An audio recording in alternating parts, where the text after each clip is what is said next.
महत्वपूर्ण ज्योतिषीय कार्यक्रम में अभी थोड़ी सी चर्चा मैं आपसे योग कारक ग्रह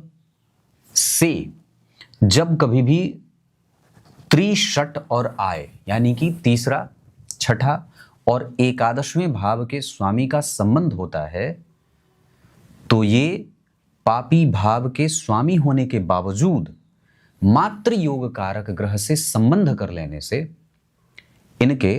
शुभ फल निश्चित रूप से मिलते रहते हैं। उदाहरण मान लीजिए, जैसे यहां पे मकर लग्न की कुंडली बनती है, तीसरे छठे भाव के स्वामी होते हैं बुध और तीसरे भाव के स्वामी होते हैं देवगुरु बृहस्पति और एकादशवें भाव के स्वामी होते हैं मंगल देव। किसी भी लग्न की कुंडली के लिए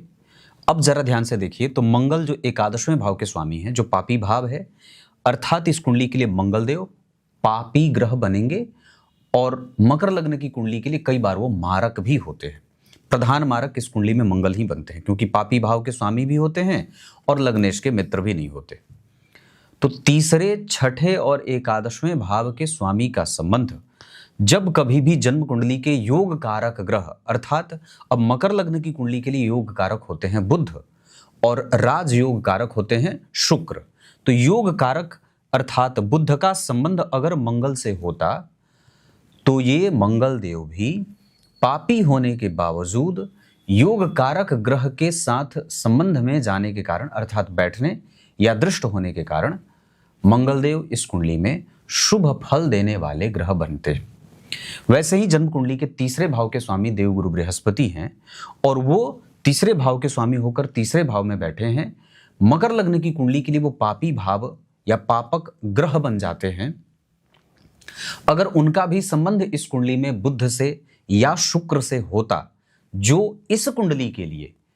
योग कारक और राजयोग कारक होते हैं, तो देवगुरु बृहस्पति के भी अशुभ परिणामों की कमी होती, या ये कह सकते हैं कि फिर भी योग कारक ग्रह से संबंध करने के कारण वो पापी ग्रह भी शुभ परिणाम देने वाला हो जाता। तो अगर आपकी कुंडली में जो ग्रह राजयोग कारक है